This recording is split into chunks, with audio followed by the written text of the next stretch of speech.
నిజానికి కరపత్రంలో తిరోగమనంలో భారతీయ విద్య ప్రగతిశీలవాదుల కర్తవ్యం అని నా అంశం అచ్చై ఉంది. కానీ నర్సిరెడ్డి గారు కూడా దాదాపు అదే విషయం విద్యారంగ సమస్యలు మాట్లాడుతున్నారు కాబట్టి చివరి నిమిషంలో ఇద్దరు దాదాపు ఒకే విషయం మీద ఓవర్లాప్ అయ్యే విషయాలు మాట్లాడతారేమో, అందుకని మీ టాపిక్ కాస్త మారుస్తారా అని అడిగారు. అందువల్ల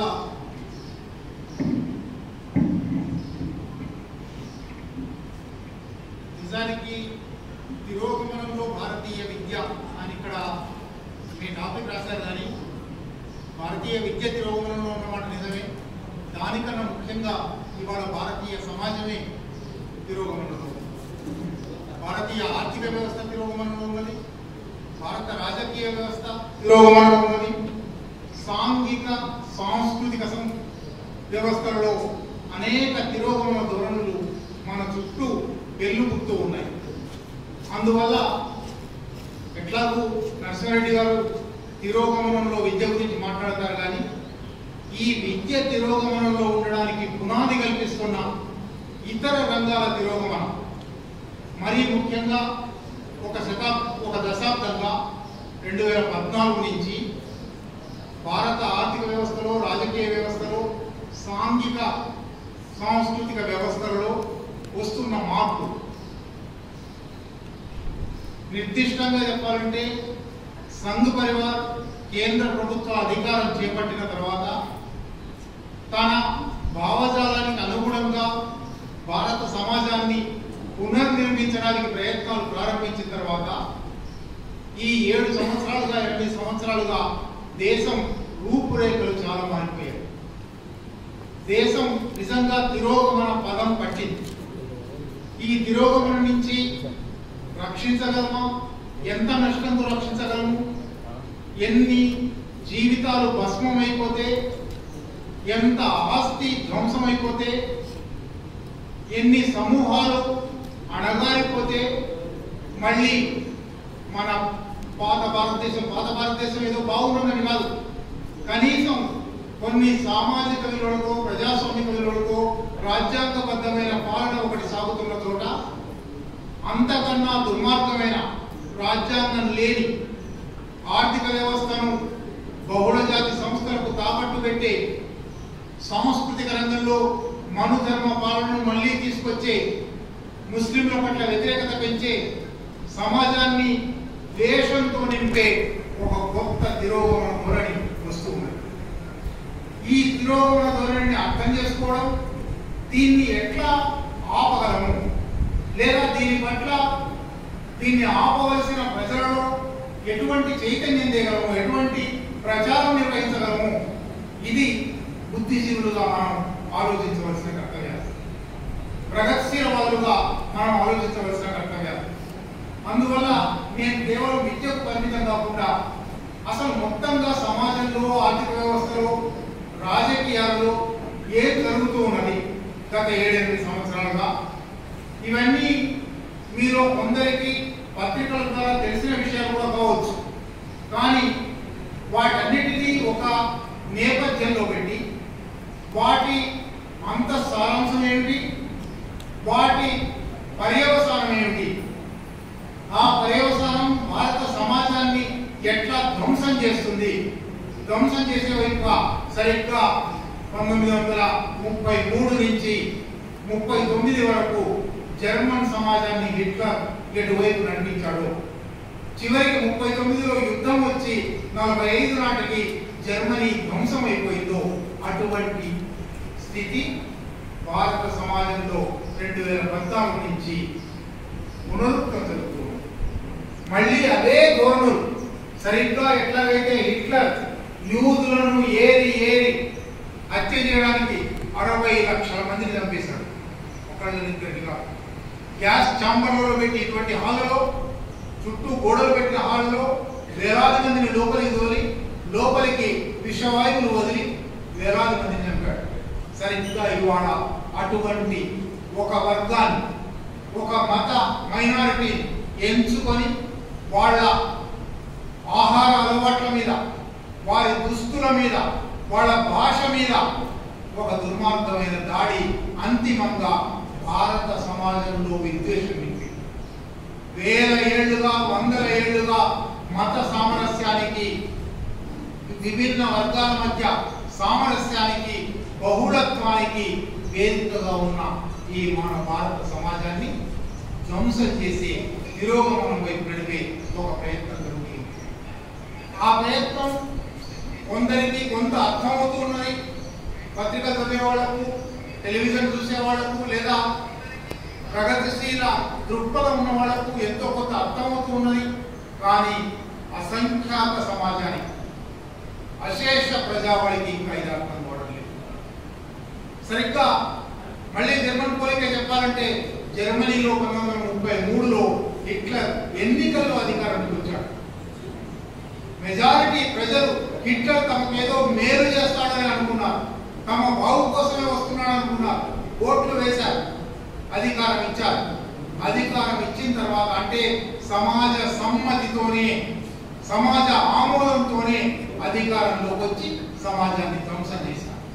ఇవాళ భారత సమాజంలో కూడా సరిగ్గా అట్లాగే సమాజ సమ్మతి, సమాజ ఆమోదం లేదా సమాజానికి తెలియకపోవడం వల్ల, తప్పుడు చైతన్యం వల్ల, అజ్ఞానం వల్ల, అమాయకత్వం వల్ల ఈ నరేంద్ర మోడీ, అమిత్ షా, లేదా దానికి నరేంద్ర మోడీ అనే మాట కూడా నేను వాడను, అడాల్ఫ్ మోడీ అంట, అడాల్ఫ్ హిట్లర్, లేదా నరేంద్ర హిట్లర్ అంట, బెనిటో ముస్సోలిని లాగా బెనిటో షా అంటారు. అటువంటి ఇద్దరు, ఆ ఇద్దరికి తోడుగా ఉన్న మరొక అజిత్ దోవలని లేదా అటువంటి ముగ్గురు నలుగురు సంఘ పరివార్ భావజాలం నిండిన నరనరణ నిండిన వాళ్ళు ఇవాళ భారత సమాజానికి నాయకులుగా, నిర్ణేతలుగా, భవిష్యత్తు వైపు తీసుకుపోయేవాళ్ళుగా ఉన్నారు. వీళ్ళు ఎటువైపు తీసుకుపోతున్నారు, ఎటువైపు తీసుకోదలుచుకున్నారు, ఆ తీసుకుపోయే మార్గాన్ని మనం ఎట్లా అర్థం చేసుకోవాలి, అందువల్ల దాన్ని ప్రతిఘటించడం, దాన్ని అడ్డుకోవడం ఎందుకు అవసరం, ఇది స్థూలంగానే ఒక గంట కన్నా ఎక్కువ సమయం లేదు నాకు. మళ్ళీ నేను శ్రీశైలం చెప్పినట్టు మళ్ళీ సాయంత్రానికి హైదరాబాద్ వెళ్ళవలసింది. హైదరాబాద్లో మరొక కార్యక్రమం ఉన్నది కనుక ఒక గంట చాలా విస్తారమైన విషయాలు ఏ ఒక్కటి మాట్లాడినా దీంట్లో ఒక రాజకీయ రంగంలో ఏ పరిణామాలు జరుగుతున్నాయి కొన్ని గంటలు మాట్లాడవచ్చు, ఒక ఆర్థిక రంగంలో ఏ పరిణామాలు జరుగుతున్నాయి కొన్ని గంటలు మాట్లాడవచ్చు, సాంస్కృతిక రంగంలో అయితే కొన్ని రోజులు చెప్పిన ఓడు అని ముచ్చట. ఇది దేశవ్యాప్త పరిణామం. సరిగ్గా దానికి కొంత శాతం తగ్గించి, కొంత డిస్కౌంట్ ఇచ్చి తెలంగాణలో కూడా అదే పరిణామాలు జరుగుతూ ఉన్నాయి. కనుక తెలంగాణ పరిణామాల గురించి కూడా మాట్లాడితే సమయం సరిపోదు. నేను దేశవ్యాప్త పరిణామాల గురించి మాత్రమే కేంద్రీకరించి, ఎక్కడైనా అవసరమైతే ప్రస్తావన వస్తే తెలంగాణ విషయం కూడా ప్రస్తావించి ఒక గంటలో ముగించడానికి ప్రయత్నం చేస్తాను. మొట్టమొదలు ఆర్థిక వ్యవస్థలో ఏం జరుగుతూ ఉన్నది అక్కడ ప్రారంభిద్దాం. ఈ 8 సంవత్సరాలలో, అంతకు ముందు కూడా 20 సంవత్సరాలు మీలో చాలా మందికి నేను తెలుసు, 1991, 92 నుంచి నూతన ఆర్థిక విధానాల మీద, ప్రపంచీకరణ కార్యక్రమం మీద, దానివల్ల జరిగిన దేశ ఆర్థిక వ్యవస్థకు జరిగిన విధ్వంసం మీద వందలాది సార్లు మీతో మాట్లాడి ఉన్నాను. టీపీటీఎంతో కానీ, టీచర్స్ అంతకు ముందు ఉన్న ఏపీటీఎంతో కానీ. కనుక నేను మళ్ళీ ఆ విషయాల్లోకి 2014కు ముందు ఏం జరిగింది వాటిలో పోను.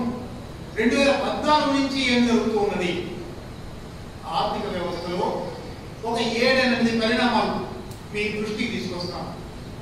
మొట్టమొదటిది 2014లో 77 లక్షల కోట్లు ఉన్న విదేశీ రుణం ఇవాళ 2021 నాటికి 400 లక్షల కోట్లు చేరింది. 4 కోట్ల కోట్లు చేరింది. 7 సంవత్సరాలలో 5 రెట్లు పెరిగిపోయింది. అంతకుముందు 50 సంవత్సరాలు 60 సంవత్సరాలు దేశం ఎంత అప్పు చేసిందో ఈ 8 సంవత్సరాలలో దానికన్నా 4 రెట్లు ఎక్కువ అప్పు చేసింది. ఎందుకు చేస్తారు ఈ అప్పు? ఇదేమన్నా దేశ సౌభాగ్యాన్ని పెంచడానికి, దేశ ప్రజల సంక్షేమ కార్యక్రమాలు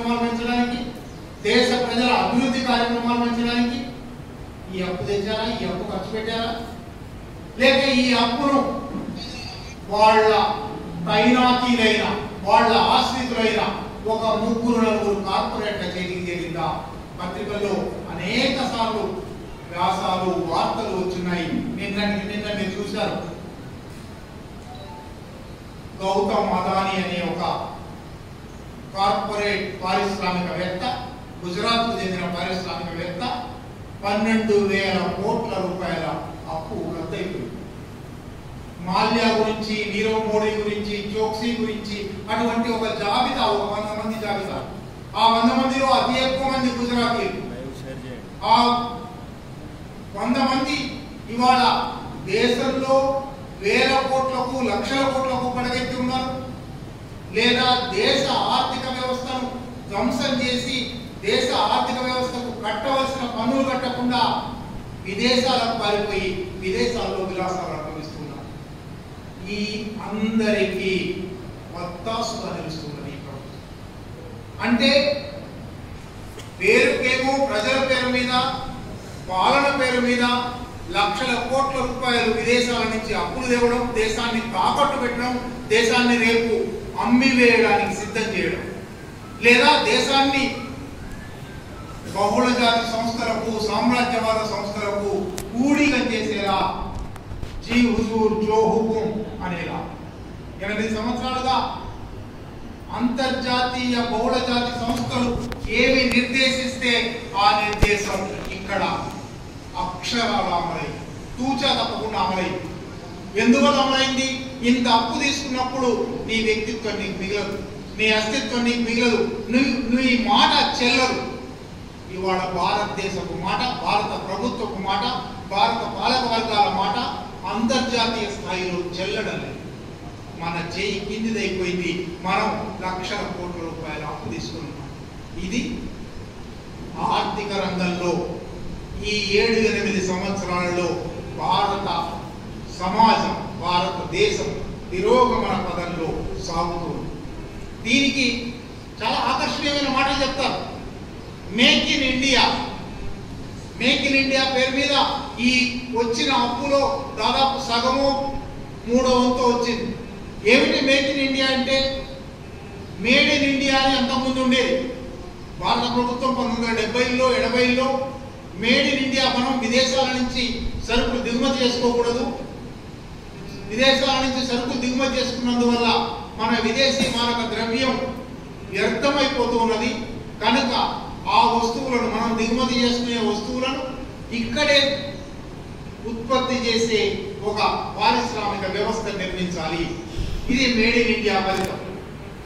అది 1990లో వచ్చేటప్పటికీ అది వదిలేశారు. 1985లోనే రాజీవ్ గాంధీ గారు ఇంపోర్ట్ లిబరలైజేషన్, దిగుమతుల సరళీకరణ విధానం అనే ఒక విధానం తెచ్చాడు. దానివల్ల 1991 నాటికి నూతన ఆర్థిక విధానం రావాల్సి వచ్చింది. విదేశాల నుంచి మీ అందరి అనుభవంలో ఉన్న విషయాలే చెప్తున్నాను నేను. చివరికి మనం వాడే పెన్నులు, పెన్సిళ్లు కూడా దిగుమతి అయినవి, లేదా విదేశీ సాంకేతిక పరిజ్ఞానం అరువు తెచ్చుకున్నవి. మనం వాడే ఏ ఒక్క వస్తువు ఇవాళ భారతదేశపు సొంత పారిశ్రామిక అభివృద్ధి ఫలితంగా తయారైనది కాదు. మనం ఎక్కే విమానాల దాకా, మనం ఎక్కే బస్సుల దాకా, మనం వాడే పెన్నుల నుంచి ప్రతి ఒక్కటి ఇవాళ ఇంత అద్భుతమైన దేశం, ఇంత విస్తారమైన ఖనిజ వనరులున్న దేశం, ఇంత విస్తారమైన జలవనరులున్న దేశం, ఇంత విస్తారమైన వ్యవసాయోత్పత్తులు ఉండే దేశం, అన్నిటికన్నా ముఖ్యంగా 130 కోట్ల శ్రామిక ప్రజానికం ఉన్న దేశం. విదేశాల ముందర దేహీ అని బతిలాడవలసి వస్తుంది, దేహీ అని ఏకరించవలసి వస్తున్నది వాళ్ళు తయారు చేసిన సరుకులు కొనుక్కోవడానికి. మోడీ గారు అధికారంలోకి రాగానే ఈ నూతన ఆర్థిక విధానాల వల్ల వచ్చిన ఇంపోర్ట్ సబ్స్టిట్యూషన్ స్థానంలో మేక్ ఇన్ ఇండియా చేస్తాను అంటే ఏమిటి? విదేశీ కంపెనీలు వచ్చి భారతదేశంలోనే ఉత్పత్తి చేయండి. ఇది భారతీయులకు ఉపయోగపడేది కాదు. సరుకులు విదేశీయే ఉంటాయి, సాంకేతిక పరిజ్ఞానం విదేశీదే ఉంటుంది. వాళ్లకు భారతదేశంలో చౌక శ్రామికులు దొరికి లాభాలు ఇంకా ఎక్కువ పెరగడానికి ఉపయోగపడుతుంది. అంటే మేక్ ఇన్ ఇండియా అనే పథకం వాస్తవంగా ఆయా బహుళ జాతి సంస్థల ఆయా సరుకుల ఉత్పత్తిదారుల లాభాలు పెంచడానికి తయారైన ఒక పథకం అంటే దేశీయ పారిశ్రామిక వ్యవస్థ. అందువల్లనే చివరికి ఎంత దూరం పోయిందంటే మామూలుగా సూరత్ లో ఆయన కాన్స్టిట్యున్సీ గుజరాతీ సూరత్ లో వజ్రాలు దిగుమతి చేసుకుని దక్షిణాఫ్రికా నుంచో సియర్రాలో నుంచో దిగుమతి చేసుకొని వాటిని మెరుగుపెట్టి మళ్ళీ ఎగుమతి చేస్తారు. సూరత్ లో ఆ డైమండ్ పరిశ్రమ, డైమండ్ శుద్ధి పరిశ్రమ ఒక పెద్ద పరిశ్రమ. మేక్ ఇన్ ఇండియా వచ్చిన తర్వాత సూరత్ డైమండ్ పరిశ్రమ కుప్పకూలిపోయింది. ఎందుకంటే ఇక్కడ స్థానిక గుజరాతీ పారిశ్రామికవేత్తలు ఇళ్లలో 10 మందితో 50 మందితో 100 మందితో నడిపే ఫ్యాక్టరీలన్నీ మూతపడిపోయి మేక్ ఇన్ ఇండియా పేరు మీద బహుళ జాతి సంస్థల డీబీఎక్స్ లాంటి సంస్థల ఫ్యాక్టరీలు వచ్చాయి. అంటే మొదటి కార్యక్రమం విదేశీ రుణం, రెండో కార్యక్రమం మేక్ ఇన్ ఇండియా, ఇట్లా 10-12 కార్యక్రమాలు ఉన్నాయి. భారత ఆర్థిక వ్యవస్థలో ఈ 8 సంవత్సరాలలో తీసుకున్న ప్రతి ఒక్క విధానము, చేసిన ప్రతి ఒక్క పని అంతర్జాతీయ సామ్రాజ్యవాద బహుళ జాతి సంస్థలకు ఉపయోగపడింది. భారత ప్రజలకు చివరికి భారతదేశంలోని చిన్న పెట్టుబడిదారులు, మధ్య తరహా పరిశ్రమలకు కూడా ఉపయోగపడింది. అక్కడి నుంచి ఇంకో కొంచెం ముందరికి వద్దాం. ఎవరికి ఉపయోగపడుతున్నాయా మరి ఇదంతా? మీ అందరూ పత్రికల్లో చూస్తుంటారు. 2 సంవత్సరాల కరోనా కాలంలో కొన్ని లక్షల చిన్న మధ్య తరహా పరిశ్రమలు మూతపడ్డాయి, కొన్ని కోట్ల మంది నిరుద్యోగులయ్యారు. కానీ ఆ 2 సంవత్సరాలలోనే అంబానీ ఆస్తి, అదానీ ఆస్తి 4 రెట్లు 5 రెట్లు పెరిగిపోయింది.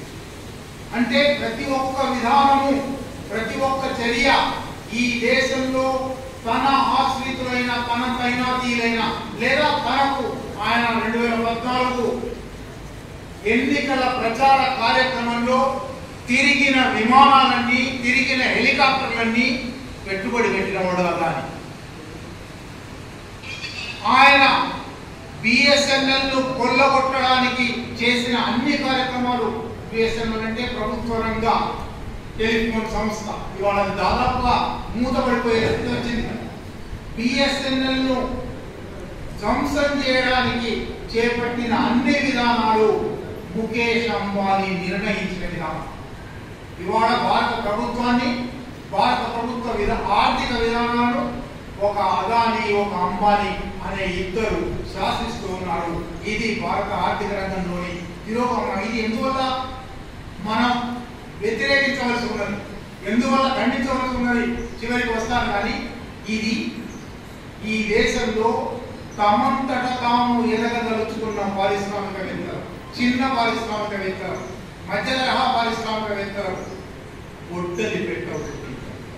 ఆ చిన్న తరహా మధ్యంతర పారిశ్రామికవేత్తల ఒడ్డలి పెట్టుకోవడం కేవలం పారిశ్రామికవేత్తల సమస్య మాత్రమే కాదు. వాళ్ళ దగ్గర చిన్న తరహా పరిశ్రమలు అంటే 20 మంది, 50 మంది, 100 మంది శ్రామికులను, పనివాళ్ళను పెట్టుకుని చేసేది. మధ్య తరహా పరిశ్రమలు అంటే 1000 మంది, 2000 మందిని పెట్టుకొని చేసేది.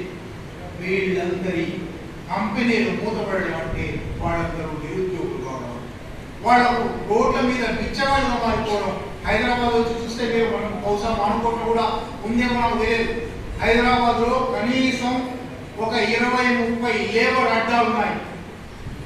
నిరుద్యోగులుగా మారిన వాళ్ళు, వ్యవసాయ రంగ విధ్వంసం వల్ల, సంక్షోభం వల్ల గ్రామాల నుంచి వచ్చిన వాళ్ళు హైదరాబాద్ లో రోజు పొద్దున్నే 5:30-6 వచ్చి అక్కడ కూర్చుంటారు. ఎవరు వచ్చి తీసుకుపోతారా? సాయంత్రం దాకా కూర్చొని ఒక రోజు పని దొరకకుండా వెళ్ళిపోయేవాళ్ళు, బిచ్చగాళ్ళుగా మారిపోయిన వాళ్ళు.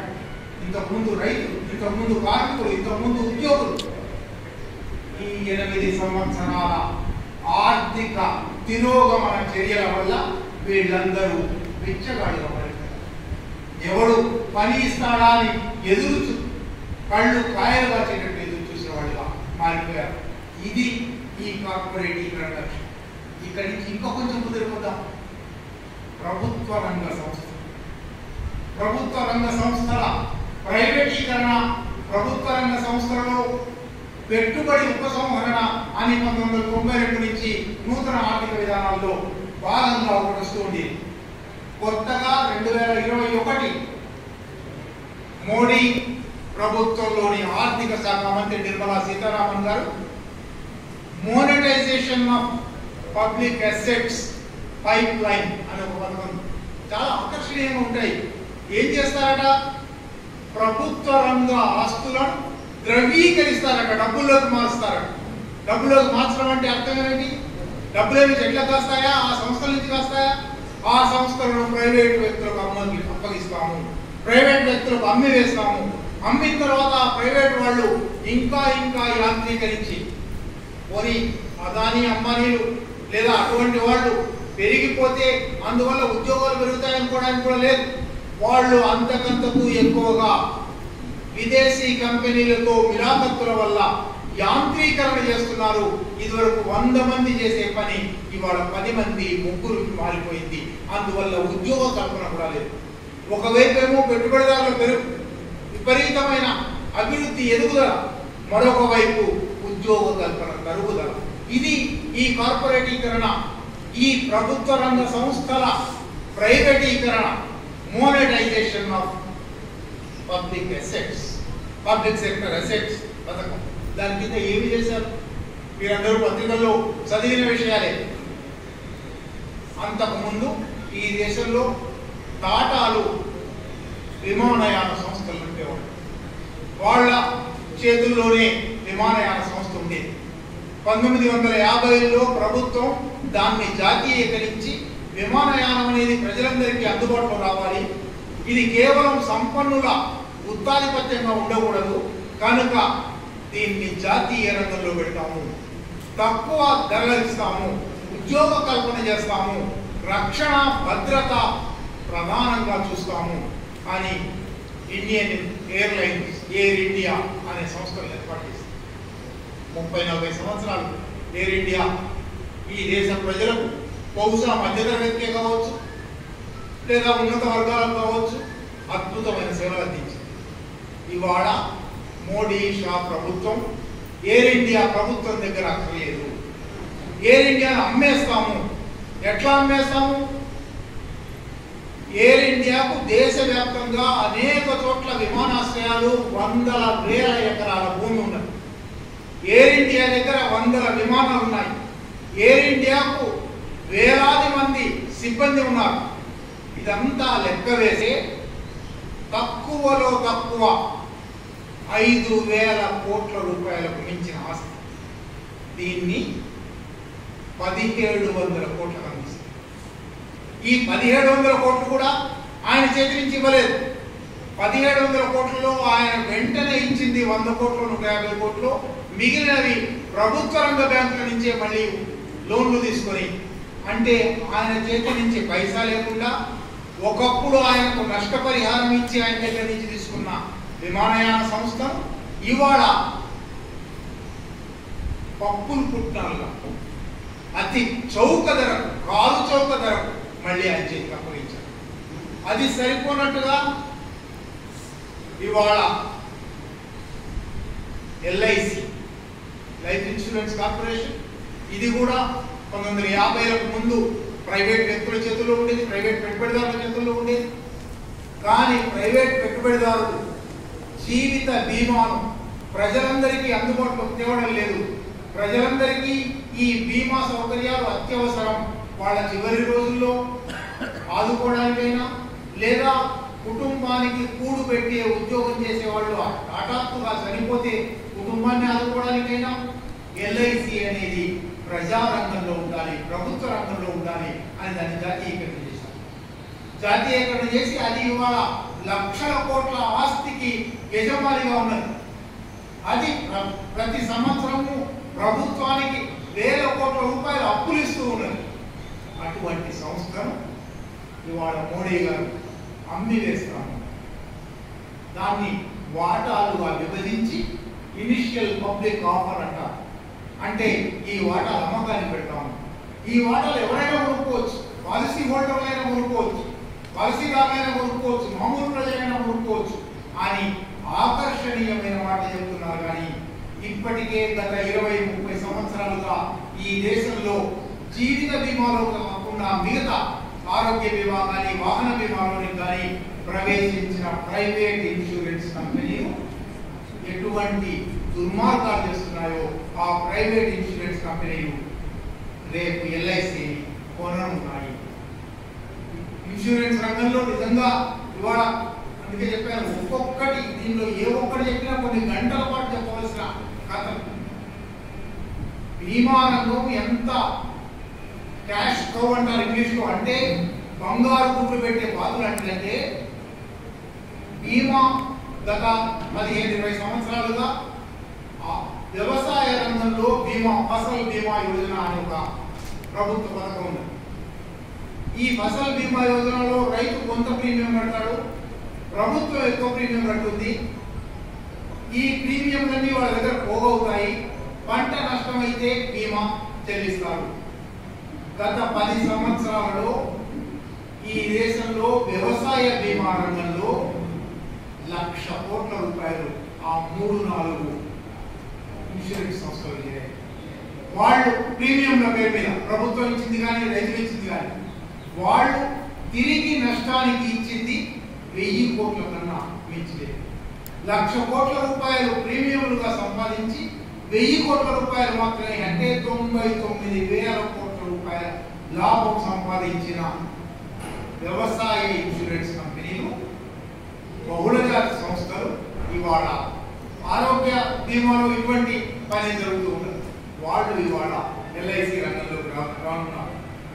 ఇక బ్యాంకుల ప్రైవేటీకరణ మీ అందరికీ తెలుసు. ఈ 8 సంవత్సరాల్లో బహుశా మీరు చాలా మందికి అంతకు ముందు అకౌంట్లో ఉన్న ఆంధ్ర బ్యాంక్ కానీ అటువంటి అనేక బ్యాంకులు విలీనం పేరుతో అంతవరకు నడుస్తున్న ఎస్బీహెచ్ వాళ్ళే ఎస్బీహెచ్ను విలీనం చేశారు. ఎందువల్ల విలీనం? ప్రతి బ్యాంకుకు మొండి బాకీలు అంటారు. వాళ్ళు ఇంతకుముందు నేను చెప్పానే అదానికి 12,000 కోట్ల రూపాయలు రద్దు చేశారని. అట్లా కొన్ని లక్షల కోట్ల రూపాయల మొండి బాకీలు రద్దయిపోయి రద్దు చేయమని ప్రభుత్వం నిర్ణయం తీసుకొని చిన్న బ్యాంకులు కుదేలు కావడం మొదలైంది, నష్టపోవడం మొదలైంది, వాళ్ళ నిర్వహణ కష్టమైంది. ఇట్లా ఉంటే వీళ్ళ లెక్కలు బయటపడిపోతున్నాయి. వీళ్ళు ఎవరికి అప్పులు పెట్టారు, ఆ అప్పులు ఎట్లా మొండి బాకీ అయినాయి బయటపడుతున్నాయి. కనుక ఈ బ్యాంకులన్నింటినీ కలిపి పెద్ద బ్యాంకులు చేస్తే పెద్ద బ్యాంకుల నుంచి పెద్ద కొల్లగొట్టడానికి సాధ్యమవుతుంది, బందిపోటు సాధ్యమవుతుంది అని 24 బ్యాంకులను 5 బ్యాంకులుగా మార్చేస్తారు. ఇంత దుర్మార్గంగా ఒక్కొక్క చర్య, ఈ చర్యల్లో ఏ ఒక్కటి హేతుబద్ధంగా తర్కబద్ధంగా ఇది ఇందువల్ల ప్రజలకు ఉపయోగపడుతుంది అని చెప్పడానికి లేదు. ఇంకా దుర్మార్గం, వీళ్ళు తామే దేశభక్తులమని, తమకు మించిన దేశభక్తులు ఎవరు లేరని అంటుంటారు కదా. దేశభక్తి అన్నప్పుడు కనీసం దేశ రక్షణ రంగం విదేశీయుల చేతులు పెట్టకూడదు అని ఉండాలి కదా. కనీసమైన దేశ రక్షణ రంగమైన దేశీయుల చేతిలో ఉండాలి కదా. ఈ 8 సంవత్సరాలలో డిఫెన్స్ రంగ ప్రైవేటీకరణ పెద్ద ఎత్తున జరిగింది. డిఫెన్స్ రంగంలో ఎందువల్లంటే డిఫెన్స్ అనేది ఒక పవిత్రమైనది. దాని మీద పార్లమెంట్లో చర్చ జరగడానికి వీలేదు. డిబేట్ అది అధికారిక రహస్యం. మీ అందరూ కార్గిల్ అప్పటి నుంచి, కార్గిల్ శవపేటికల అప్పటి నుంచి ఇప్పుడు రాఫెల్ విమానాల దాకా అనేక కుంభకోణాలు పత్రికలు చదివే ఉంటారు. వాటికి సంబంధించిన వాస్తవాలు బయట పెట్టడానికి వీల్లేదు, వాటికి సంబంధించి చర్చ జరగడానికి వీల్లేదు.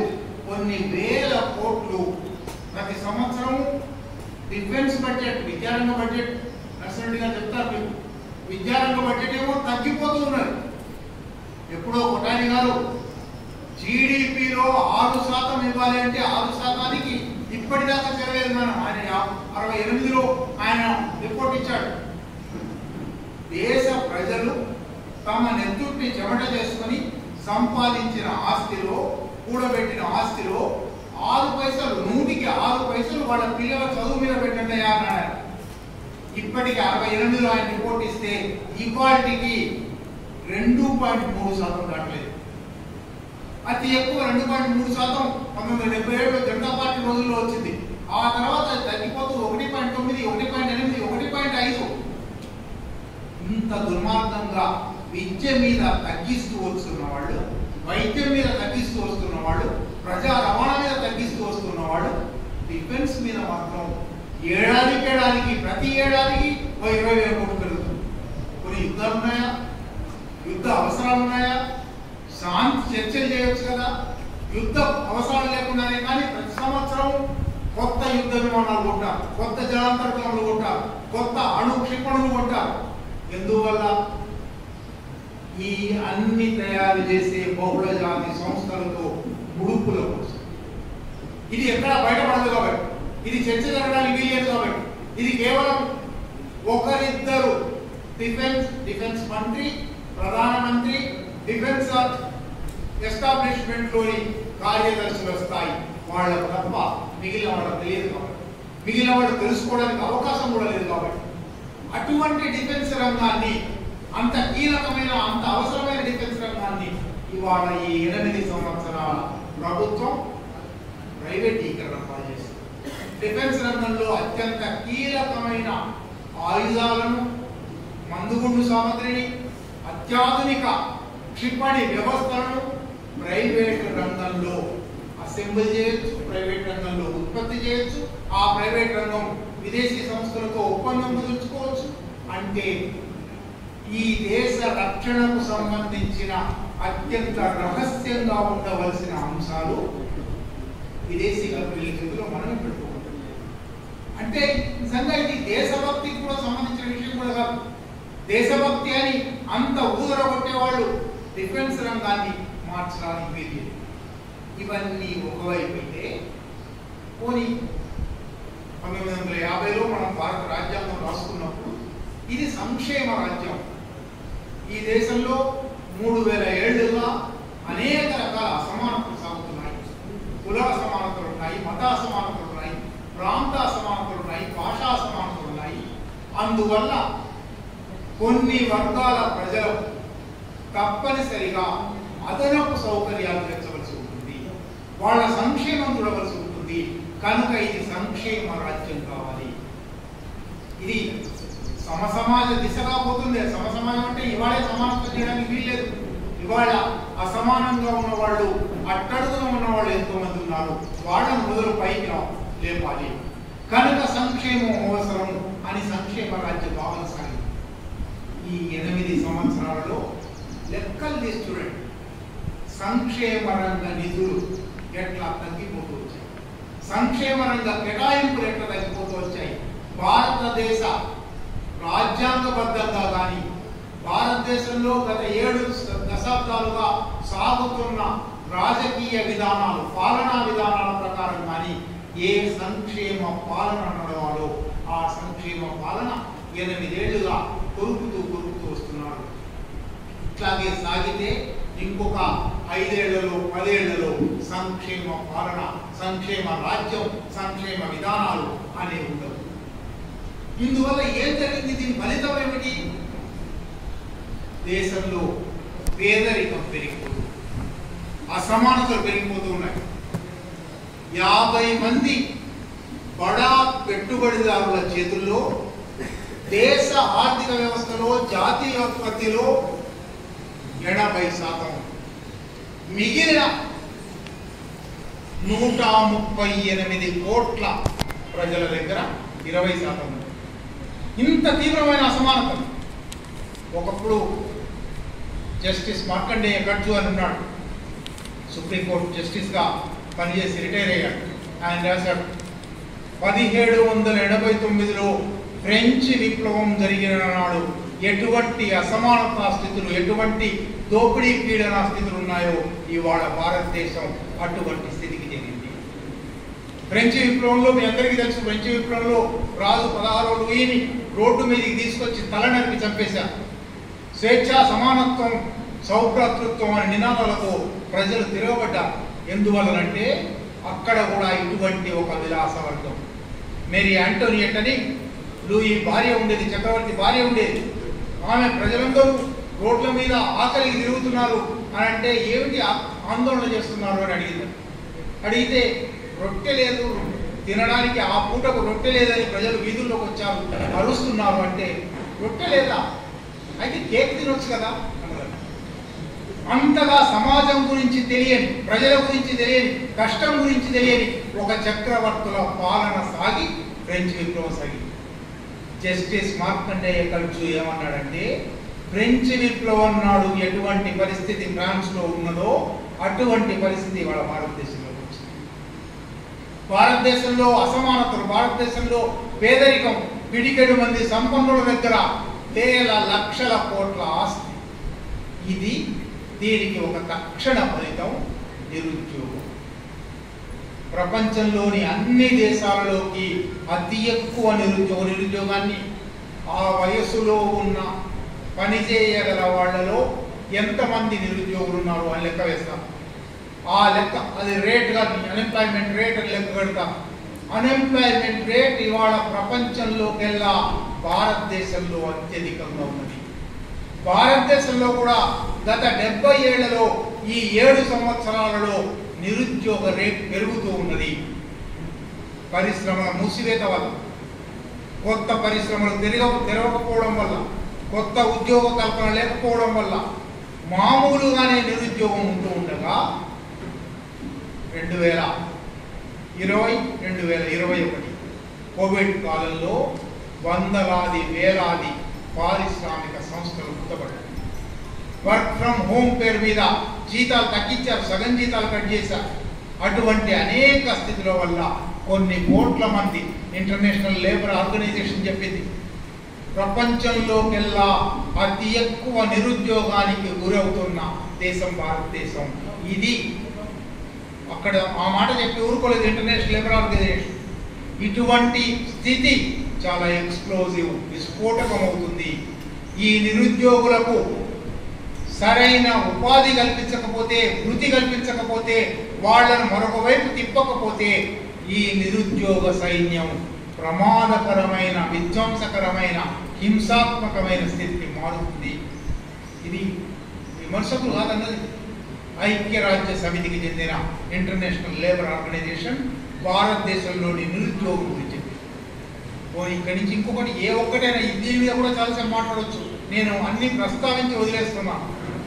ధరలు ఈ ప్రభుత్వం వచ్చిన తర్వాత, ఈ ప్రభుత్వం అధికారంలోకి వచ్చే నాటికి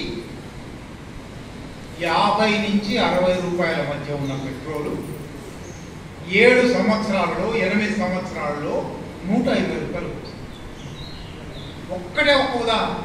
ఈ పెట్రోలు, ఈ డీజిల్ అనేక రవాణా కార్యక్రమాలకు అవసరం అవుతాయి కాబట్టి అందువల్ల ఆ రవాణాలో, ఆ ట్రక్కుల్లో రవాణా చేసే ప్రతి సరుకు మీద ఈ ధర పెరుగుదల ఉంటుంది. పెట్రోల్ పెరగడం అనేది కేవలం పెట్రోల్ వాడే ఒక మధ్యతరగతి వాహనదారులకు మాత్రమే సంబంధించిన విషయం కాదు. నీకు వాహనం ఉన్నా లేకపోయినా, నువ్వు మధ్యతరగతి అయినా కాకపోయినా, నువ్వు అట్టడుగు రోజు కూలీవైనా, నువ్వు వాడే సరుకులు, నువ్వు వాడే రోజువారీ నిత్యావసర వస్తువులు ఏదో రకంగా ఈ వాహనాల మీద, ఈ ట్రక్కుల మీద రావాల్సినవి, ఈ పెట్రోల్ మీద, ఈ డీజిల్ మీద రావాల్సినవి. అందువల్ల అది రేటు పెరిగిన కొద్దీ నీ సరుకుల ధరలు పెరుగుతాయి. ఈ 7 సంవత్సరాల్లో అన్ని సరుకుల ధరలు రెట్టింపైనవి ఉన్నాయి, 50% పెరిగినవి ఉన్నాయి, కనీసం 20% పెరిగినవి ఉన్నాయి. ప్రభుత్వ లెక్కల ప్రకారం ద్రవ్యోల్బణం అంటారు కానీ అది ఒక అర్థశాస్త్ర పరిభాష. ధరల పెరుగుదల ఎట్లా ఉంది, ద్రవ్యోల్బణం రేటు 5% ఉంది, 6% ఉంది అని వాడంట. అంటే పోయిన సంవత్సరం ఇదే నెలలో 100 రూపాయలు ఉన్న సరుకు ఇప్పుడు 106 రూపాయలు అయింది అని వాడు లెక్క. కానీ మీ అందరికీ తెలుసు, పోయిన సంవత్సరం 100 రూపాయలు ఉన్న సరుకు ఇప్పుడు 150 అయినా, 180 అయినా, 200 అయిన సందర్భాలు కూడా ఉన్నాయి. అంటే ధరల పెరుగుదల అనేది, ద్రవ్యోల్బణం అనేది ఎంత మాత్రం ఆపడానికి శక్తి లేని స్థితిలో ఇవాల్టి పాలక వర్గాలు, అధికార వర్గాలు ఉన్నారు. ఇది భారత ఆర్థిక వ్యవస్థ తిరోగమన దశలో ఉండడం అంటే ఇది 1930లో అంతర్జాతీయంగానే ద్రవ్య సంక్షోభం వచ్చింది, ఆర్థిక సంక్షోభం వచ్చింది. గ్రేట్ క్రైసిస్ అంటారు 1929. సంచులతో నోట్లు తీసుకుపోయి చేతుల్లో వస్తువులు తెచ్చుకోవడం అని దానికి ఒక నుడికారం కనిపెట్టారు. ఇవాళ అటువంటి స్థితికి భారతదేశం తిరోగమన స్థితిలో భారతదేశం అంటే అటువంటి స్థితికి క్రమక్రమంగా మనం చేరబోతూ ఉన్నాము. వీటన్నిటికీ చాలా ముద్దు పేరు పెట్టాము. డిమోనటైజేషన్, పెద్ద నోట్ల రద్దు. 6 సంవత్సరాల కింద పెద్ద నోట్ల రద్దు పెట్టినప్పుడు రాత్రికి రాత్రి హఠాత్తుగా ప్రకటించాడు. ఈ పెద్ద నోట్ల రద్దు ఎందుకు చెప్పారు? ఈ పెద్ద నోట్ల రద్దు వల్ల నల్లధనం అంతా బయటకు వస్తుంది. ఆ నల్లధనం బయటకు వస్తే దాన్ని సంక్షేమ పథకాలకు ఖర్చు పెట్టవచ్చు. కనుక పెద్ద నోట్లు రద్దు, 2000 నోట్లు రద్దు చేస్తున్నాము, 1000 నోట్లు రద్దు చేస్తున్నాము. ఆ స్థలంలో కొత్త నోట్లు ప్రవేశపెడతాము. 6 సంవత్సరాల తర్వాత విమర్శకుల సంగతి పక్కన పెట్టండి. రిజర్వ్ బ్యాంక్ చెప్పే లెక్కలే. చలామణిలో ఉన్న ద్రవ్య వ్యవస్థ మొత్తం, చలామణిలో ఉన్న నోట్లు మొత్తం వెనక్కి దిగి వచ్చేసాయి. నల్లధనం అనేది పైసా కూడా లేదని రుజువైంది. మీ అందరికీ తెలుసు నల్లధనం లేదా? సర్పంచ్ దగ్గర నుంచి వార్డు కౌన్సిలర్ దగ్గర నుంచి ప్రధానమంత్రి దాకా ఎంత నల్లధనంలో ఓలలాడుతున్నారో మనకు కనబడుతుంది కళ్ళ ముందర. కానీ పెద్ద నోట్ల రద్దు పథకం ద్వారా రిజర్వ్ బ్యాంక్ తేల్చి చెప్పింది ఏమంటే దేశంలో నల్లధనం లేదు. కానీ పెద్ద నోట్ల రద్దు పోయినప్పుడు స్వయంగా ప్రధానమంత్రి అన్నది కొన్ని లక్షల కోట్ల నల్లధనం ఉంది, ఆ నల్లధనం అంతా బయటపడుతుంది, లేదా ఆ మేరకు నోట్లు రాకపోతే వస్తేనేమో వాళ్ళ మీద పన్ను వేస్తాము, రాకపోతే ఆ మేరకు కొత్త నోట్లు ప్రవేశపెడతాము. ఏం జరిగింది? డిమోనటైజేషన్ అనేది ఒక విఫల ప్రయోగంగా మారిపోయింది. అక్కడి నుంచి జిఎస్టి అని మరొక సంస్థ తెచ్చారు, గూడ్స్ అండ్ సర్వీసెస్ ట్యాక్స్. సరుకుల మీద, సేవల మీద పన్ను. అంతకుముందు ఈ దేశం రాజ్యాంగం ప్రకారం సమాఖ్య దేశం కాబట్టి, ఫెడరల్ దేశం కాబట్టి రాష్ట్ర ప్రభుత్వాలకు కొన్ని పన్నుల మీద హక్కులుండేవి, కేంద్ర ప్రభుత్వానికి కొన్ని పన్నుల మీద హక్కులుండేవి, రాష్ట్రాలు కేంద్రం పంచుకునే పరిస్థితి ఉండేది. ఇక నుంచి రాష్ట్రాలు ఏ పన్నులు వసూలు చేయడానికి లేదు, మేమే అన్ని పన్నులు వసూలు చేస్తాము, మేము మీకు వాటా ఇస్తాము అని ఒక కొత్త పథకం తయారు చేశారు. చేసి ఇవాళ దేశంలోని సమాఖ్య వ్యవస్థకు, ఫెడరల్ వ్యవస్థకు తూర్పు నుంచి కేవలం కేంద్ర ప్రభుత్వం మాత్రమే వసూలు చేసే జిఎస్టి వచ్చిన తర్వాత వాళ్ళు ఏ స్థానిక పన్నుల వల్ల అక్రమాలు జరుగుతున్నాయని చెప్పారు, ఆ అక్రమాలు ఆగిపోయాయి. ఒక్క అక్రమం కూడా ఆగలేదు. రాష్ట్రాల వాటా తగ్గిపోయింది. అందువల్ల రాష్ట్రాలు ప్రతిదానికి కేంద్రం వైపు చూపెట్టి మాకు పన్నులు వసూలు చేసే అధికారం లేదు కాబట్టి మేమేం చేయలేకపోతున్నాము అనే స్థితి వచ్చింది. ఇవన్నీ ఇట్లా ఉండగా మూలిగే నక్క మీద తాటిపండు అంటారు కదా, కోవిడ్ వచ్చింది. భారత ఆర్థిక వ్యవస్థ 2014 నుంచి 2019 వరకు ఒక తిరోగమన మార్గంలో ఇట్లా నడుస్తూ ఉండగా కరోనా వచ్చింది. 2020 ఏప్రిల్, 2020 మార్చ్ హఠాత్తుగా లాక్డౌన్ ప్రకటించారు. పరిశ్రమలన్నీ మూతపడ్డాయి, సేవారంగం మూతపడింది, రవాణా మూతపడింది, బ్యాంకింగ్ మూతపడింది. మొత్తంగా భారత ఆర్థిక వ్యవస్థ కుప్పకూలిపోయే స్థితి వచ్చింది. కేవలం ప్రభుత్వ రంగం ఎంతో కొంత ఉండడం వల్ల దాని నుంచి తేరుకొని ఊపిరి పీల్చడానికైనా అవకాశం వచ్చింది. 2 ఏళ్ల తర్వాత చూస్తే కోవిడ్ అనంతర ఫలితాలు భారత ఆర్థిక వ్యవస్థలో విదేశీ రుణ భారం పెరుగుదల, నిరుద్యోగం పెరుగుదల, పన్నుల వసూళ్లలో తరుగుదల, ఇటువంటి అన్ని సూచికలు. ఆకార్ పటేల్ అని మీరు ఎవరైనా చదువుతూ ఉండొచ్చు, ఆయన ఒక వారం కాలం రాస్తాడు. ఆయన మోడీస్ డిస్ట్రక్టివ్ ఇయర్స్ అనే ఒక పుస్తకం రాశాడు. 100 సూచికలు తీసుకున్నాడు. 100 సూచికలలో ఒకే ఒక్క సూచిక పైకి పోయింది, మిగిలిన అన్ని సూచికలు కిందికి జారింది. ఆ సూచిక ఆత్మహత్యల సూచిక ఒకటి పైకి పోయింది. భారతదేశంలో ఈ 8 సంవత్సరాల్లో డిస్ట్రక్టివ్ ఇయర్స్లో ప్రతి సూచిక ఇది అభివృద్ధి వైపు ప్రయాణం చేస్తుందా, తిరోగమనం వైపు ప్రయాణం చేస్తుందా? నిజానికి ఇవాళ వీళ్ళు టాపిక్ పెట్టగానే నేను ఈ ఆకార్ పటేల్ పుస్తకం బహుశా వీళ్ళ దృష్టిలో ఉన్నదేమో. ఆకార్ పటేల్ భారత ఆర్థిక వ్యవస్థ, భారత రాజకీయ వ్యవస్థ, భారత సామాజిక వ్యవస్థ ఎట్లా తిరోగమనంలో పోతుంది. ఆయన పుస్తకం కవర్ మీదనే ఒక ముందరి కవర్ ఒక 20 గ్రాఫ్లు, వెనక కవర్ ఒక 20 గ్రాఫ్లు వేశాడు. ప్రతి గ్రాఫ్ పడిపోతూ ఉంది. మోడీ పాలనా కాలంలో ఏ ఒక్క గ్రాఫ్ కనీసం సమాంతరంగా నడవలేదు, పడిపోతూ ఉన్నది. ఇది ఆర్థిక వ్యవస్థ తిరోగమనానికి సంబంధించి. రాజకీయ వ్యవస్థ తిరోగమనానికి సంబంధించి కూడా కొన్ని విషయాలు మాట్లాడుకుందాం. పాలన అంతవరకు పాలన కొన్ని ప్రమాణాలు ఉన్నాయి. రాజ్యాంగబద్ధంగా పాలించడం, పార్లమెంటు ముందర ప్రతిదీ చర్చించడం, పార్లమెంట్లో ఎంత తక్కువ చర్చ అయినా, ఎంత సారం లేని చర్చ అయినా ఎంతో కొంత చర్చ జరగడం, పత్రికల్లో వాటి మీద విమర్శలు రావడం, ఇటువంటి ఒక పాలనా వ్యవస్థ గత 6, 7, 8 దశాబ్దాలుగా కొనసాగుతూ వస్తున్నది.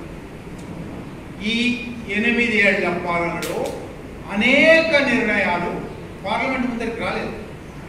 ఉదాహరణకు డిమానిటైజేషన్ 8ంటికి ఆయన ప్రకటించేటప్పటికీ ఆయనకు తప్ప మంత్రివర్గ సహచరులకు కూడా తెలియదు, ఆర్థిక మంత్రికి కూడా తెలియదు ఒక ఆర్థిక నిర్ణయం.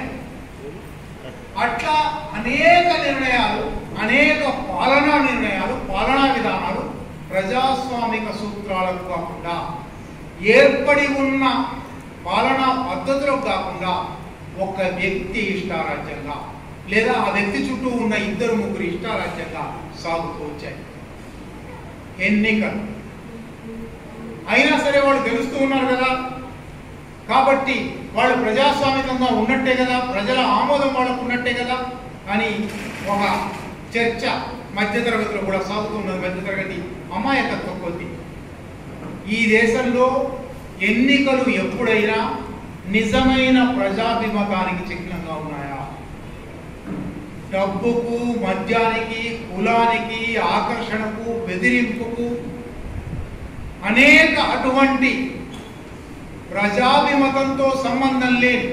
ఎందుకంటే కళ్ళ ముందర గంగా నదిలో వందలాది శవాలు కొట్టుకుపోయాయి, కరోనా బాధితుల శవాలు. అదే వారణాసిలో ఆ శవాలు కొట్టుకుపోవడానికి కారణమైన వాడు గెలిచాడు.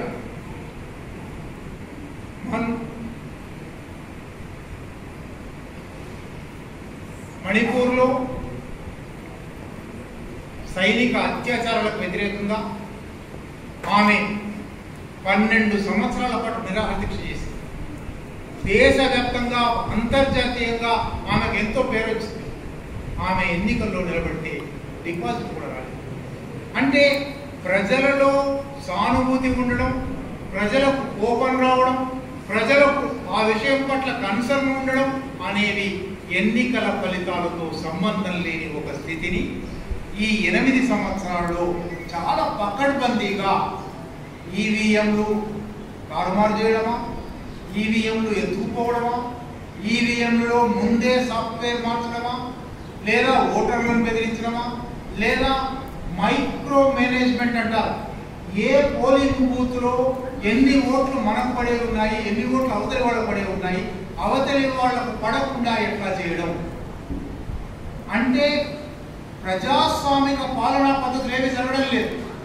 అప్రజాస్వామికంగా ఎన్నికల విధానం కూడా అమల్లోకి వచ్చింది, అమల్లో కొనసాగుతున్నది.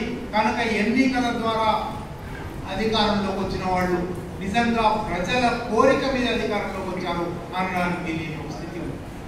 ఇవన్నీ దాటి పాలనా పద్ధతిని విమర్శించిన వాళ్ళు చివరికి ప్రతిపక్షాలలోనే, పార్లమెంటరీ ప్రతిపక్షాలు అయినప్పటికీ ప్రతిపక్షాలలో ఉన్నవాళ్ళు కొంచెం ఎదురు మాట్లాడితే, మోడీని షాను వ్యతిరేకిస్తే వాళ్ళ ఇళ్ల మీద ఇన్కమ్ ట్యాక్స్ దాడు, ఈడీ దాడు, సిబిఐ దాడు, వాళ్ళ మీద యుఏపిఏ కింద కేసు. ఇవాళ మహారాష్ట్రలో మంత్రివర్గంలో ఉన్నవాళ్ళు, నేషనలిస్ట్ కాంగ్రెస్ పార్టీ అని శరద్ పవార్ పార్టీలో ఉన్నవాళ్ళు 14 మంది మీద కేంద్ర ప్రభుత్వం ఈడీ దాడులు చేయించింది.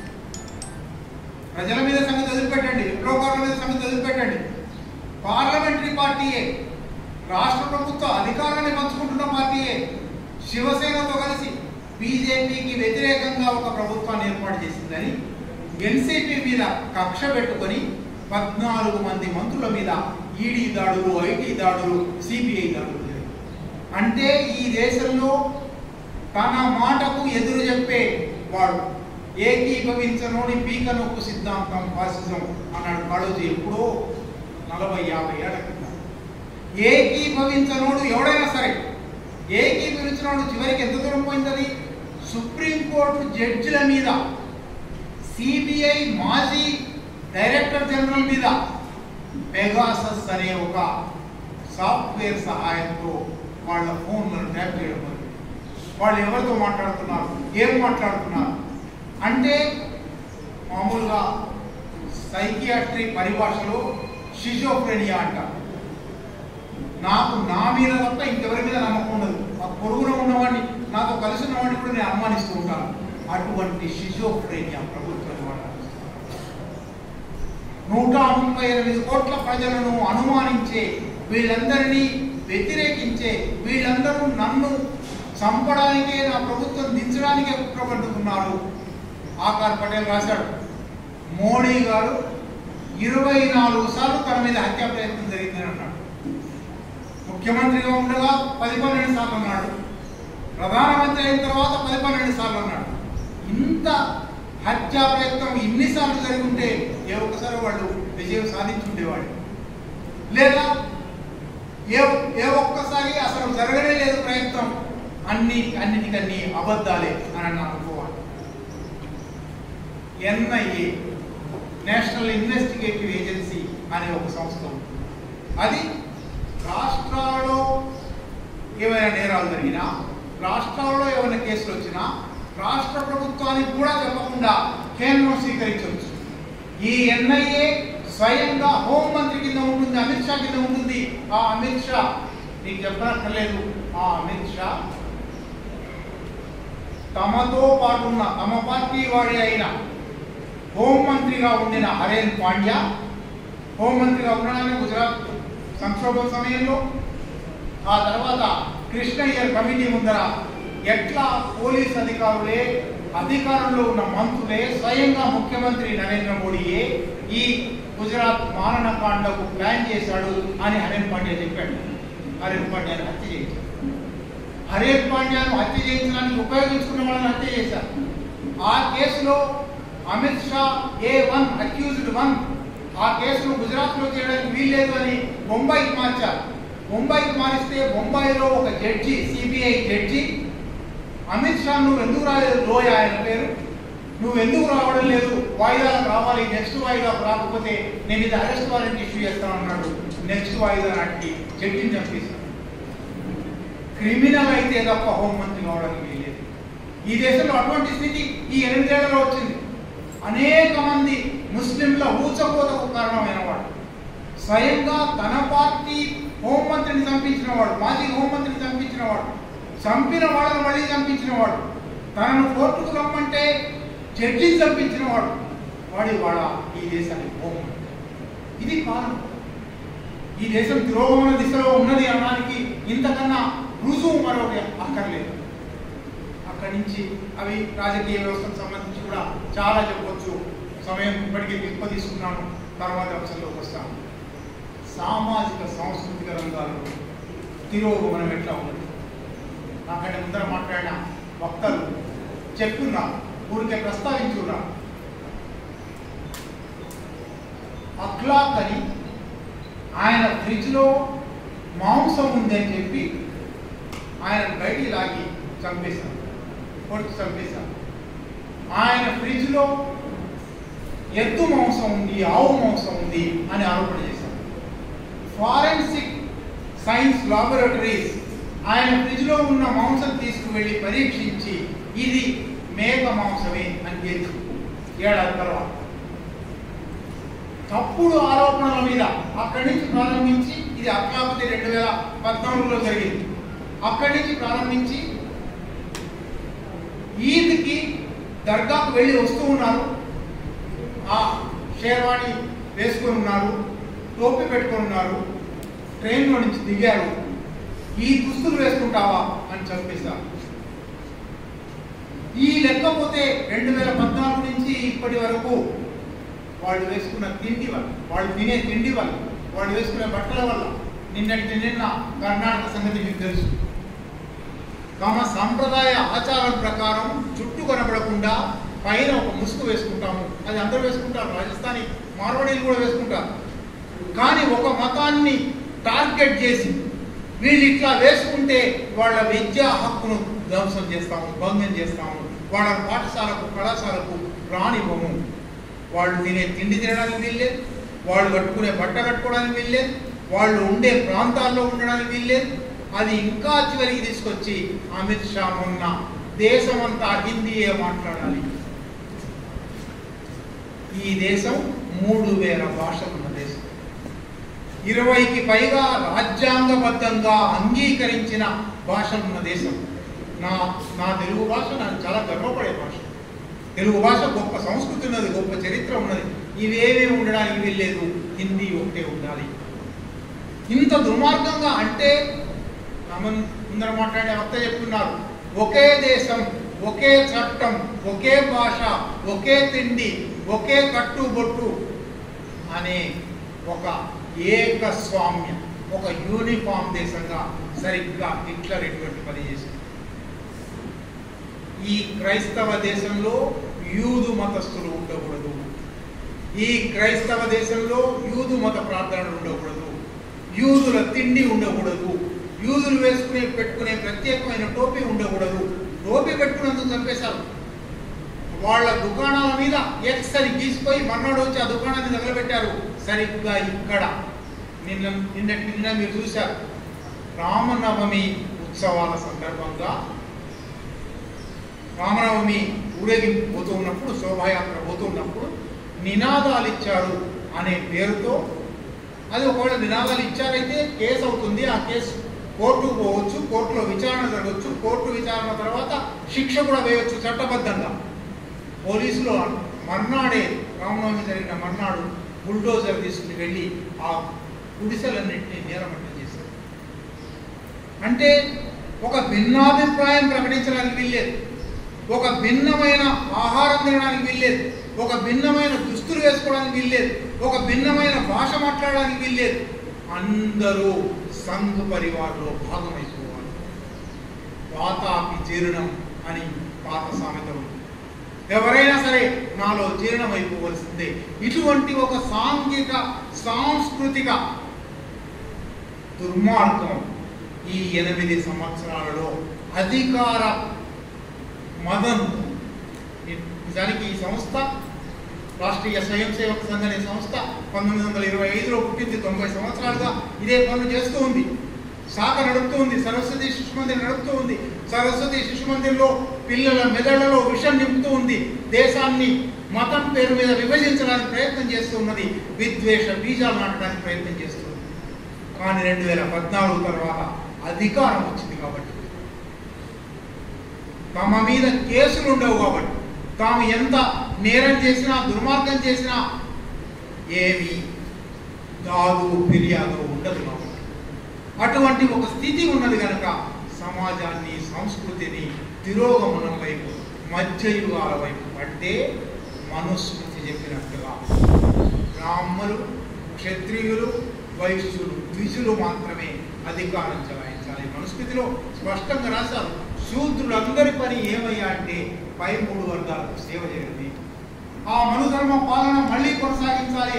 భారత రాజ్యాంగాన్ని మేము అంగీకరించాం, మనుస్మృతే ఈ దేశపు రాజ్యాంగం అని స్వయంగా 1950 జనవరి 26న రాజ్యాంగం వస్తూ ఉన్నప్పుడు ఆర్ఎస్ఎస్ పత్రిక ఆర్గనైజర్ రాసింది, ఈ రాజ్యాంగాన్ని మేము అంగీకరించాము.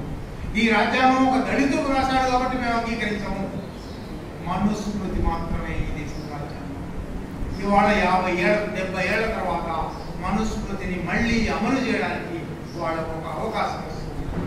ముస్లింల పట్ల వ్యతిరేకత పెంచడం, హిందూ సమాజం నిజానికి శూద్రులు సేవకులు మాత్రమే అని అన్నవాళ్ళు శూద్రులు కూడా హిందువులే.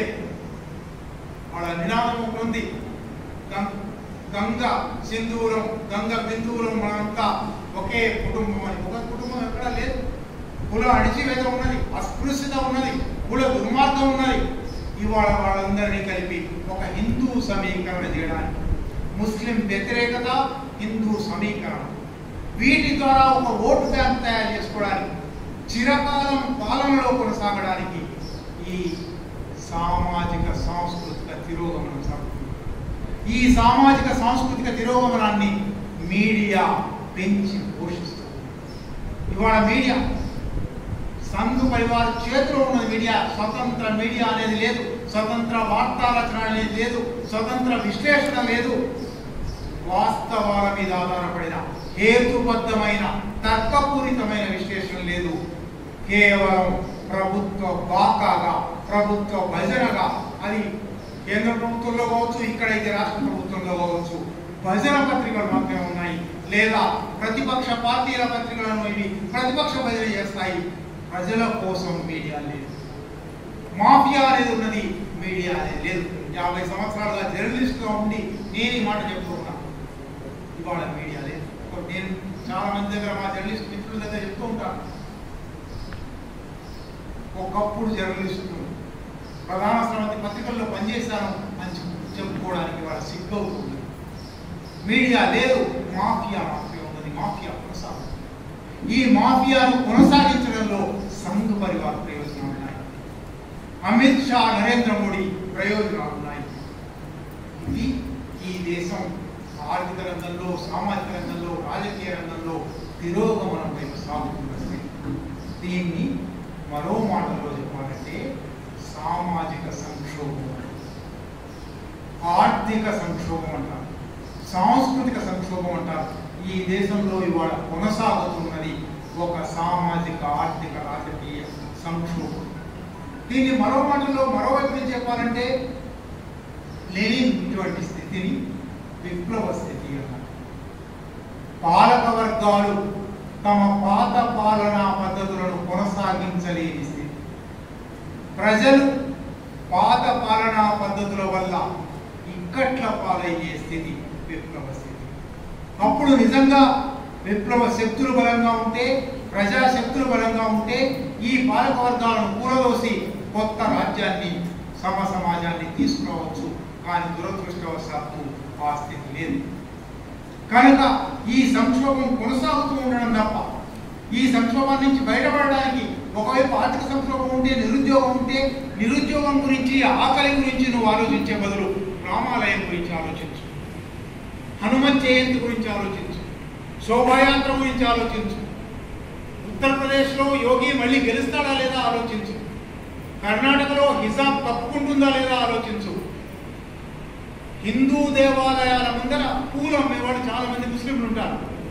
మంగళూరులో పూలు అమ్మే ముస్లింలను అక్కడి నుంచి వెళ్ళగొట్టారు, కొట్టారు. ఇటువంటి అంటే నీ అసలైన భౌతిక ఆకలి, రోగం, దుఃఖం, పీడన, నిరుద్యోగం వంటి సమస్యల గురించి ఆలోచించకుండా అతీత శక్తుల గురించి, రాముడి గురించి, హనుమంతుడి గురించి, శోభయాత్ర గురించి గర్వపడుతున్నాను అనే ఒక కుహనా గర్వం, ఒక తప్పుడు గర్వం ప్రజల్లో ప్రవేశపెట్టి, లేకపోతే నిజానికి వారణాసిలో వాడు గెలిచి ఉండే, వారణాసిలో కళ్ళ ముందర వందలాది శవాలు కొట్టుకుపోయి కనబడ్డాయి. చూసిన ఎవరికైనా ఒళ్ళు జలధరించింది. ఈ శవాలు కొట్టుకుపోవడానికి కారణమైన వాడు అధికారంలో ఉండకూడదు అని అనుకోవాలి కదా. కానీ మర్నాటి కల్లా శవాలు కనబడింది, మాయమైపోయింది, రామాలయం కనబడింది. ఆకాశాన్ని అంటే రామాలయం అంటే, ఆ రామాలయం అంటే కుహనా ప్రతిష్ట, కుహనా గౌరవం, అబద్ధం మీద ఆధారపడిన ఒక రాజ్యం నడుస్తుంది. దీనికే గ్రామ్సీ అనే ఒక ఇటాలియన్ మార్క్సిస్ట్ మేధావి ఇంకొక అర్థం చెప్పాడు. పాత ధ్వంసమైపోతూ ఉన్నది, కొత్త నిర్మాణం కావడం లేదు, ఈ సంధి దశ ఒకటి ఉంటుంది. ఇవాళ భారత సమాజం తిరోగమనం వైపు పోయే క్రమంలో, పాతను మళ్ళీ పునరుద్ధరించే క్రమంలో, కొత్త నిర్మాణం కాని సమయంలో ఆ సంక్షోభంలో ఫాసిజం వస్తుంది అని గ్రామ్సీ అన్నారు. ఇవాళ ఫాసిస్ట్ పాలన, ఈ ఫాసిస్ట్ పాలన పట్ల ప్రగతిశీల శక్తులుగా మన కర్తవ్యమేమి? ఇటువంటి సంక్షోభాల గురించి చాలా అధ్యయనాలు జరిగాయి. ఎందుకంటే 20వ శతాబ్దంలో చాలా సంక్షోభాలు జరిగాయి. ఈ సంక్షోభాల గురించి అధ్యయనం చేసిన ఒక మేధావి, ఒక విశ్లేషకుడు ఏమన్నాడంటే, దీనికి 2 పరిణామాలు ఉండే, పర్యవసానాలు ఉండే అవకాశం ఉంది. ఒకటి, ఇది బ్రేక్ డౌన్ కావచ్చు. ఈ సంక్షోభం వల్ల వ్యవస్థ కుప్పకూలిపోవచ్చు, బ్రేక్ డౌన్. లేదా రెండో పరిణామం, ఈ వ్యవస్థ బ్రేక్ త్రూ కావచ్చు. దీనిలో నుంచి ఒక మార్గం తెచ్చుకొని ముందరికి పోవచ్చు. ఇవాళ మనం బ్రేక్ డౌన్ జరగబోతుందా, బ్రేక్ త్రూ జరగబోతుందా అనే ఒక వేచి చూసే స్థితిలో ఉన్నాం. బ్రేక్ డౌన్ అంటే ఏమిటి? బ్రేక్ డౌన్ అంటే అంతర్యుద్ధం, బ్రేక్ డౌన్ అంటే హింస, బ్రేక్ డౌన్ అంటే బీభత్సం, బ్రేక్ డౌన్ అంటే అతలాకుతలం. రెండో ప్రపంచ యుద్ధానికి ముందర అటువంటిది జరిగింది. ఇవాళ అటువంటిది జరపాలని ఢిల్లీలో ఒక సమావేశంలో బహిరంగంగా వాళ్ళు చెప్పారు. ముస్లింలను మనం తలుచుకుంటే ఎంతలో ఊచకూత కోసేయచ్చు అని బహిరంగంగా మాట్లాడాడు యోగి నరసింహానందజీ. పోలీసులు ఉన్నారు, రికార్డ్ అయింది. నిన్న ఢిల్లీ పోలీస్ కమిషనర్ ప్రకటిస్తాడు, అటువంటి మాటలు అనలేదు. రికార్డ్ అయి టెలివిజన్ ఛానళ్లలో వచ్చింది, వెబ్సైట్ల మీద వచ్చింది. ఇటువంటి బీభత్సం, ఇటువంటి హింసాకాండ, ఇటువంటి అంతర్యుద్ధం జరిగి సమాజం కుప్పకూలిపోతుంది. అది బ్రేక్ డౌన్. లేదా బ్రేక్ త్రూ వస్తుంది. ప్రజలు లేచి నిలబడతారు, ప్రజాశక్తులు ఐక్యమవుతాయి. ఈ విధ్వంసం సాగనిము, ఈ బ్రేక్ డౌన్, ఈ సంక్షోభం సాగనిము, మేము సమాజం తెచ్చుకుంటాము, ఈ ప్రతీప శక్తులను, ఈ దుర్మార్గ శక్తులను ఓడిస్తాము, ఈ పాలక వర్గాలను కూలదోస్తాము అనే బ్రేక్ త్రూ వస్తుంది. ఒక ప్రత్యామ్నాయ ఆలోచనలు వస్తాయి. ప్రగతిశీల వారుగా మన కర్తవ్యం అటువంటి ప్రత్యామ్నాయాలు ఎక్కడ అని అన్వేషించాలి. అటువంటి ప్రత్యామ్నాయాలను ప్రచారం చేయడం, అటువంటి ప్రత్యామ్నాయాల వైపు ప్రజలను ఆకర్షించడం, ప్రజల్లో ప్రచారం చేయడం. ఎందువల్లంటే ఇది సువిశాలమైన, ఇది వాటికి వాళ్ళ తేలిపోయేది కాదు, ఇది ఏదో ఒక చోట తేలిపోయేది కాదు. సుదీర్ఘమైన క్రమం, విశాలమైన క్రమం. ప్రతి ప్రజా సమూహానికి మీరు వెళ్ళి చూడండి, ప్రతి ప్రజా సమూహానికి సమస్యలు ఉన్నాయి. ఆ సమస్యల నుంచి బయటపడాలనే తపన ఉంది, తంగాట ఉంది. ఆ తంగాటకు పరిష్కారం చెప్పవచ్చు. అన్ని సమూహాలకు ఒకే మార్గం, పిడుక్కి బియ్యానికి ఒకే మార్గం నడవదు. ప్రతి సమస్యకు ఆ సమస్యను అధ్యయనం చేసి దానికి పరిష్కారం కనిపెట్టాలి. ఆ సమస్యతో బాధపడుతున్న ప్రజలను సమీకరించాలి, సంఘటితం చేయాలి, పోరాటానికి సిద్ధం చేయాలి, వాళ్ళని ఆ పరిష్కారం అటువంటి వేల సమస్య, వేల సమూహాలు, వేల స్థాయిలు ఇవాళ భారతదేశం. అందువల్ల ఈ క్రైసిస్, ఈ వేల సమూహాలను ఐక్యం చేయడం ఎట్లా, ఆయా సమూహాలలో సంఘటితం చేయడం ఎట్లా, ఆయా సమూహాలను చైతన్యపరచడం ఎట్లా, వాళ్ళను కర్మ సిద్ధాంతం నుంచి తప్పించాలి, వాళ్ళలో హేతుబద్ధ ఆలోచనలు పెంచాలి, వాళ్ళలో నిజ జీవిత సమస్యల మీద పోరాడే చైతన్యం పెంచాలి, వాళ్ళలో కుహనా గౌరవాన్ని, కుహనా ప్రతిష్టను, దానికి మోసపోయే స్థితి నుంచి బయటికి తప్పించాలి, కుల వివక్ష నుంచి పోరాడాలి, కుల అస్పృశ్యత నుంచి పోరాడాలి, మత సామరస్యం సాధించాలి. ఈ అన్నిటికీ మించి ప్రజల రాజ్యాధికారం, ప్రజల ప్రత్యామ్నాయ రాజ్యాధికారం. అంటే మన ముందర, ప్రగతిశీల శక్తుల ముందర ఉన్న పనులు చాలా చాలా చాలా క్లిష్టమైనవి, పెద్దవి, సుదీర్ఘమైనవి. ఆ పనులలో ఎంత చిన్న పనైనా మీ శక్తి సామర్థ్యాల మేరకు, మీ అవకాశాల మేరకు, మీ కనుచూపు మేరకు చేయడానికి పురికొల్పగలిగితే నా ఈ ఉపన్యాసం ఫలించినట్టే అని చెబుతూ